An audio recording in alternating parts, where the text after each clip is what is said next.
In today's video, I'm going to show you how I designed and built a soundproof server cabinet from wood, so I can work on rack-mounted server equipment in the lab without having to constantly endure the deafening sound of cooling fans.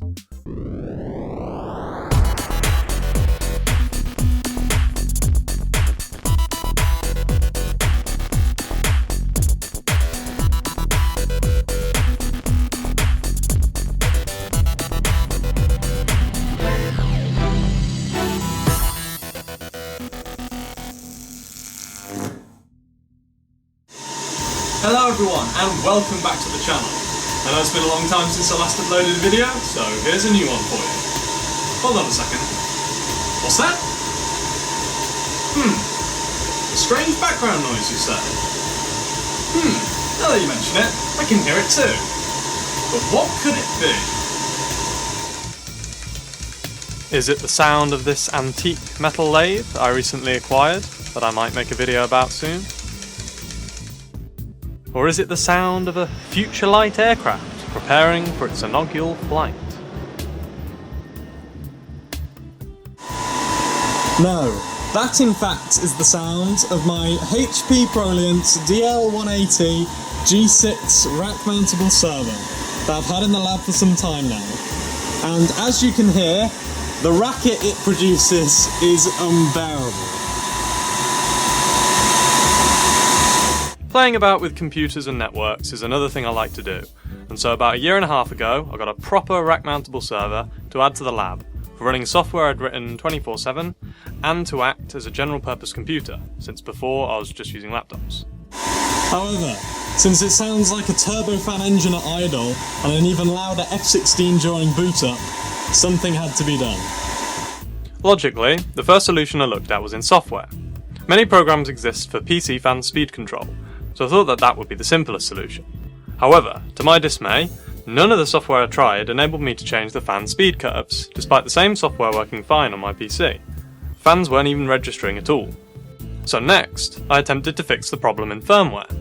Usually, fan control is accessible through the system BIOS, but again, much to my surprise, no option was present to turn them down. Like any good electrical engineer, I took the problem into my own hands, and accepted that this could only be solved through hardware. I simply decided to replace the fans with the near-silent, equally sized NF-A6 X25s from Noctua, albeit after a little soldering so that the connectors would fit. Now this method was actually partially successful. The server booted up and the new fan started spinning, but it was at this point that I realised why the server fans were so loud in the first place. You can see that the server fans are twice as thick as the Noctua replacement, because they're designed to move a much greater volume of air in any given time. These AVC fans from the server move around 50 cubic feet of air per minute versus the measly 17 CFM of the Noctua fan. So even though replacing the fans certainly reduces the noise, it comes with the cost of drastically reducing the airflow, which would cause the server to overheat when under load. And this really is where the problem lies. Rack-mounted equipment is optimised for small form factor, airflow and performance, and definitely not for noise level. And this is usually fine, as server racks go into dedicated server rooms, far away from people, so their noise can't be heard. HP support have said that fan speed can't be controlled by software, including third-party programs like SpeedFan, which makes sense, as custom fan speed control is never really needed for servers. And so the only solution, really, would be to put my server in a separate room.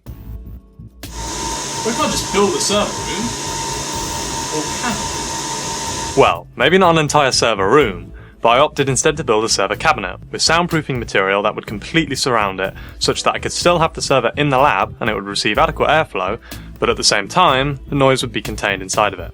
A server cabinet would also allow me to add additional network hardware to have greater control and functionality over the lab network, as well as being future-proof by providing plenty of space for future servers.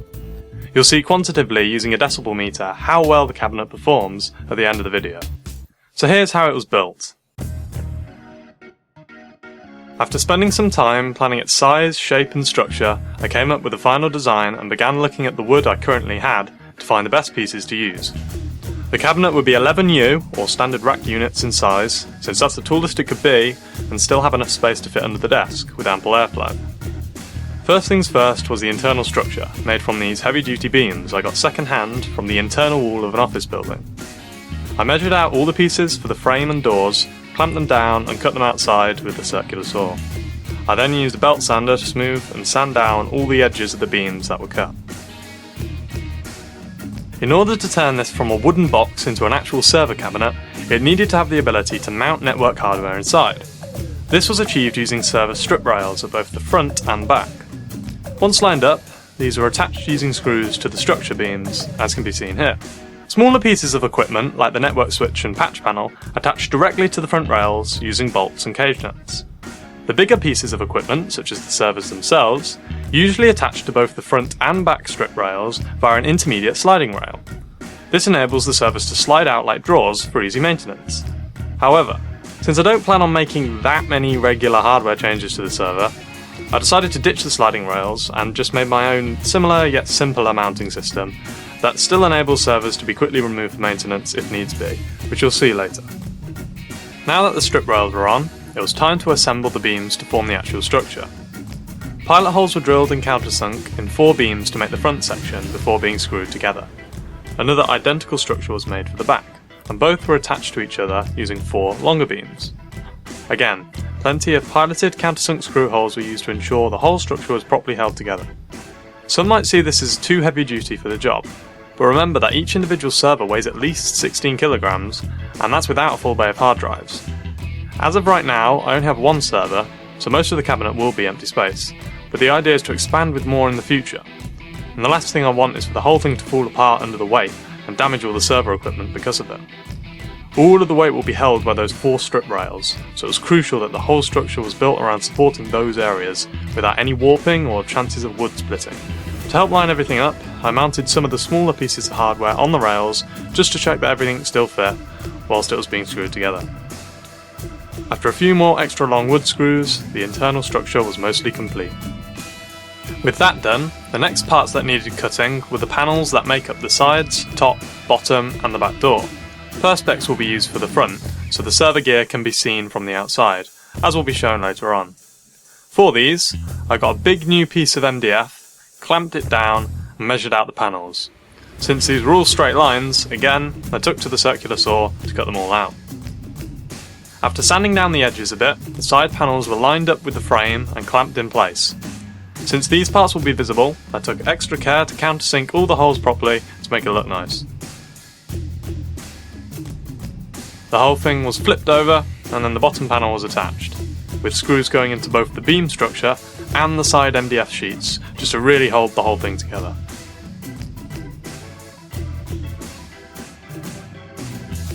The plan is to have the cabinet under the lab work surface, so it needed to be on wheels such that it could easily be rolled in and out despite it being heavy. Of course, casters are best for this job, so 4 full swivel casters, 2 with brakes, were lined up and attached to the bottom of the cabinet, and they worked seamlessly. Much unlike the low quality casters used for Project Exodus that broke midway through transport between houses. You'll see what I mean whenever I get round to making a video about revamping Exodus. So at this point, it was certainly taking shape, and it was time to start on some of the cabinet's functionality. The principal characteristic thought about during the design process was airflow, because if the server didn't get enough cool air, it would simply speed up the fans, producing more noise, thus defeating the purpose of having the cabinet. So to enable good airflow, and to keep the noise down, an air corridor was implemented. 2 air intakes located at the bottom would draw air into the cabinet through filters to keep sawdust out. These are made from plastic containers, with the screw-on lids hosting the filters, allowing them to be easily removed so they can be cleaned, which you'll see later. To mount them, I drew the outline on the bottom panel and used a jigsaw to cut out the holes. So far, this is just a normal DIY server cabinet. The next task was to make it soundproof. This was achieved by using mass-loaded vinyl.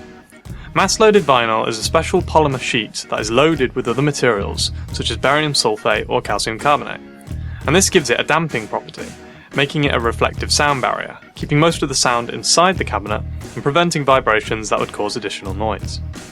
By covering each panel with a sheet of mass-loaded vinyl, the cabinet can be made partially soundproof. Now, by no means will this stop all the sound entirely, but it will definitely help reduce the volume considerably. Sheets of this were cut out and secured to the inside of the cabinet using some small screws and hot glue. With the side vinyl in, more wood supports for the air corridor could now be added.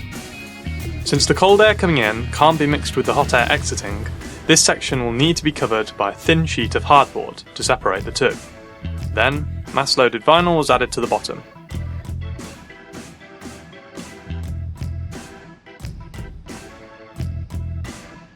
Using a Stanley knife, a hole was made for the air inlet containers, which were then cut down to size. The hardboard was then placed over the top and glued and screwed down. The air outlets would be similar to the inlets by using plastic containers, except no filters will be used. Instead, holes were cut in the sides of the tubs to enable air to escape, while still reducing noise. These also function as cable pass-throughs, so screens, keyboards and network cables can be connected up. 3 holes were outlined and cut out using the jigsaw before being sanded down. Now that the holes were cut out, it meant the top panel could finally be attached to the cabinet.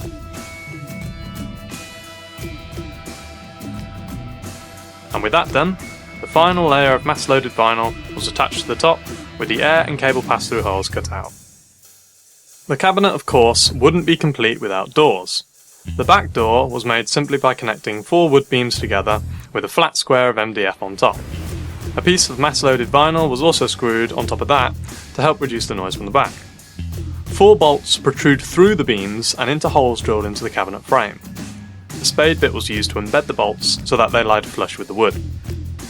These hold the door in place via a friction fit, but something more elaborate, however, will be used on the front door. The front door was made using the same wood beam frame, but 2 layers of transparent perspex sheets were used instead of a flat square of wood. This allows the equipment inside to be viewed, so that status lights on the server and network switch can be observed without opening the door, which is handy for condition monitoring.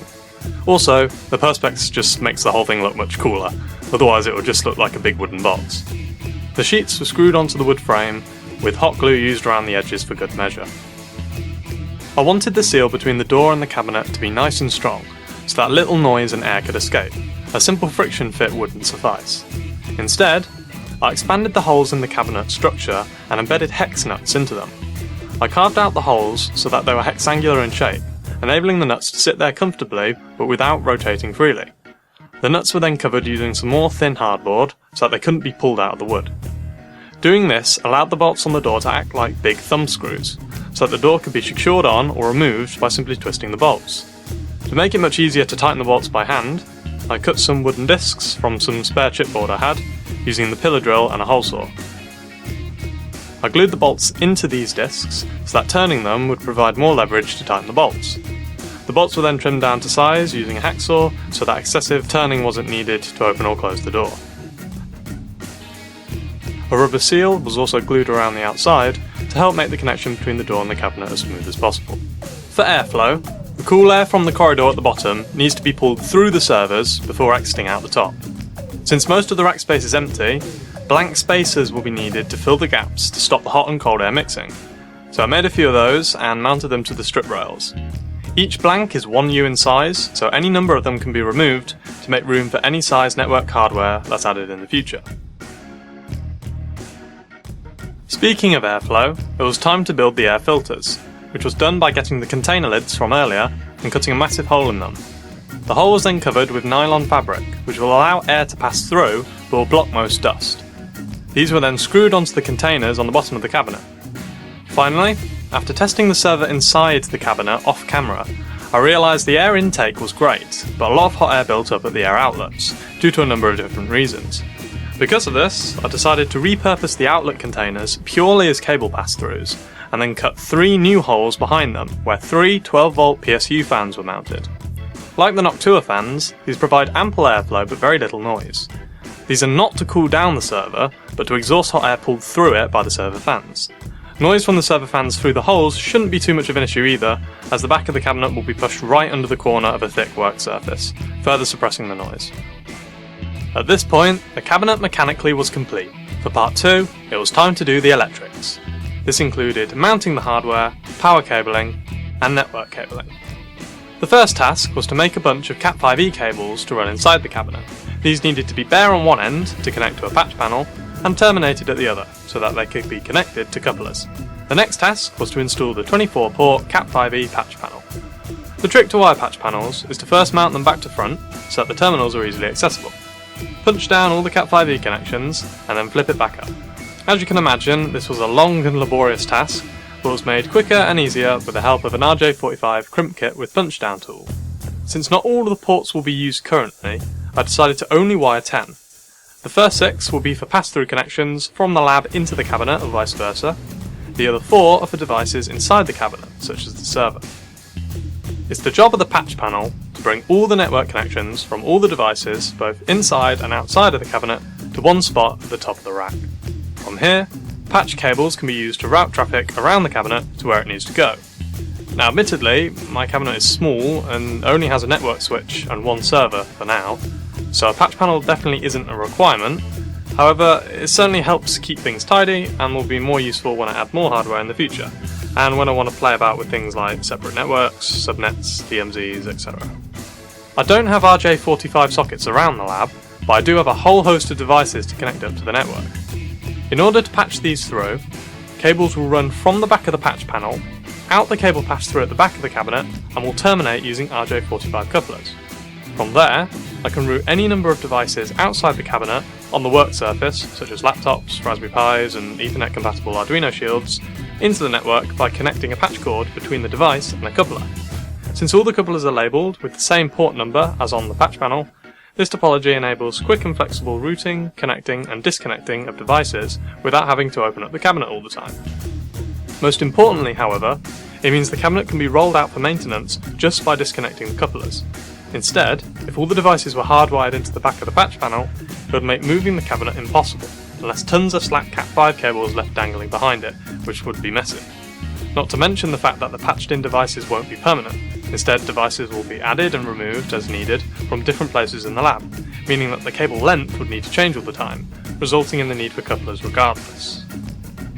After punching down each cable, an RJ45 tester was used to make sure all the connections worked.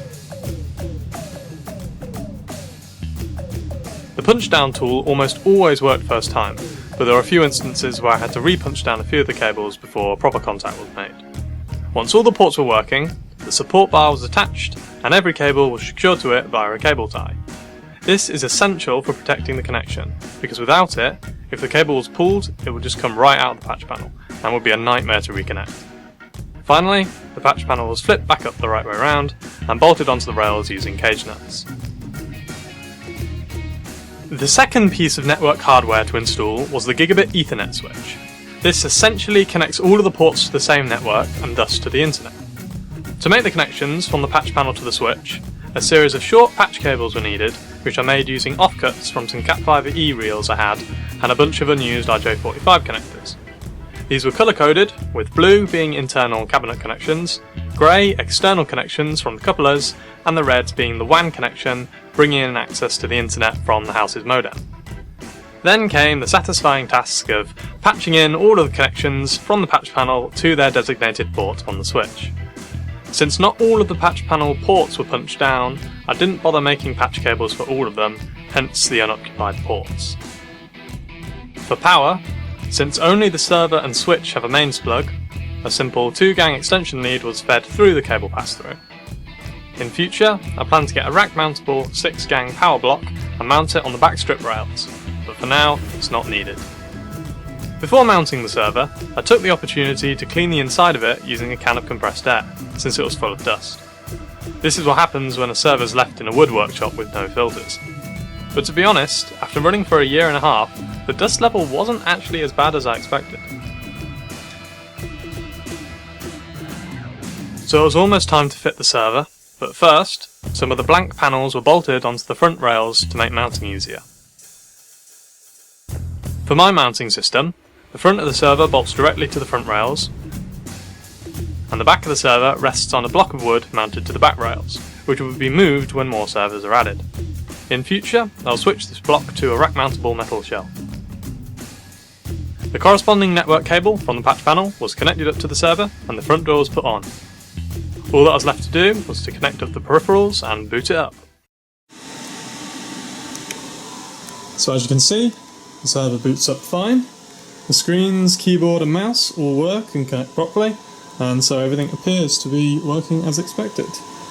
Most importantly, the network connection to the internet is online, and now that I'm using a gigabit switch instead of this old Linksys router, the full max speed of 200 megabits per second can be reached instead of the less than 100 available using the router as a switch.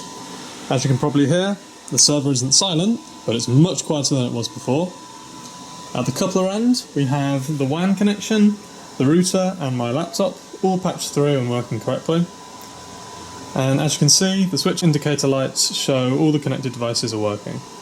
Now let's evaluate the build and see if it lives up to my requirements. Test 1 was for functionality and usability. Maintenance at the back is quick and simple by just rolling the cabinet forward and removing the back door so that the connections can be accessed. For front maintenance, it's a similar experience. The cabinet fits under the desk perfectly, such that it's out of the way, maximises the space available, but still has enough space above and below for airflow. The cabinet can be fully rolled out for when equipment needs to be added or removed, and as you can see, all the peripheral cables are long enough to allow this. Network connections can very quickly be added or removed from the couplers with the help of the numbering system. Test 2 was for airflow. By putting my hand underneath the intake, I can feel the air being pulled in, showing that the inlets are doing their job. I ran the server in the cabinet for a few days, and you can already see how well the dust filters are performing. All that dust would have probably ended up inside the server without them. The 12-volt PSU exhaust fans do their job perfectly, even when powered from only 9 volts. Audibly, I can hear when the server fans ramp up, as they are not only louder, but higher in pitch. With the fans off, the hot air exits the cabinet slower than it's being produced, leading to the server fans to become louder within minutes. With the PSU fans on, the server fans always stay at their lowest setting. Quantitatively, this can be seen from the CPU core temperatures, which I'm logging using RealTemp GT. With the fans off, you can clearly see the temps are reaching high 30s to 40 degrees, and the server fans are much louder. With the PSU fans on, however, the core's idle between mid-20s to low 30s, with the server fans at their lowest speed, both with a room temperature of about 20 degrees Celsius. Test 3, the most important test, was to see if the cabinet performs its primary function, the noise level test. For this, I placed the server where the cabinet would go under the desk and measured the noise level using a decibel meter in 2 locations, the chair at the desk and the table near the centre of the lab just behind the desk. Around 69 dBA was recorded at the chair and 70 dBA on the table. Now, after putting the server back inside the cabinet, the noise level at the chair was about 53 dBA and the table 55 dBA. This is a 16 and 15 dBA difference respectively by using the cabinet. Remember, decibels are a log 10 scale, so this result shows a huge reduction in volume, verifying that the project was a success. For reference, outside in the garden, the noise level varied from 41 dBA to about 50 plus dBA, measured when no significant source of sound, such as lawnmowers, were present. The noises being measured include the wind, birds, and a distant aircraft passing by. So there we have it. Not only does the cabinet securely and tidily store all of my network hardware, but the noise level has been drastically reduced without compromising airflow. Now, it might be hard to tell from the video, but you definitely don't need a decibel meter to tell how much quieter it is in here. Beforehand, the noise level was close to unbearable, and I actually covered the front of the server with a plank of wood to help muffle the sound, which really isn't an advisable option. With the Soundproof cabinet, it's much quieter in here, and I can actually concentrate when programming. Now, don't get me wrong, it's by no means silent like a PC case, but compared to how loud it was, the current noise level is oceans apart. So that's all. I hope you enjoyed the video, and maybe it gave you some inspiration for making your own DIY network hardware enclosure instead of buying one. Like I've said a few times throughout the video, this is an 11U rack, but I'm currently only using 4U, so in the future I can expand with more servers, a NAS, UPS, hardware firewall, pfSense box, a rack drawer full of Raspberry Pis, DMZs, subnets, the list of possibilities goes on. The whole point of the rack and cabinet is that it's modular, thus having flexibility for any networking projects I plan to do later on down the line, of which I may make some videos on. For now though, all that's left to do is to install CentOS onto one of the hard drives, set up a Samba file server, and get to work with some software projects. Stay tuned, I have some other interesting videos in the pipeline that should be out soon.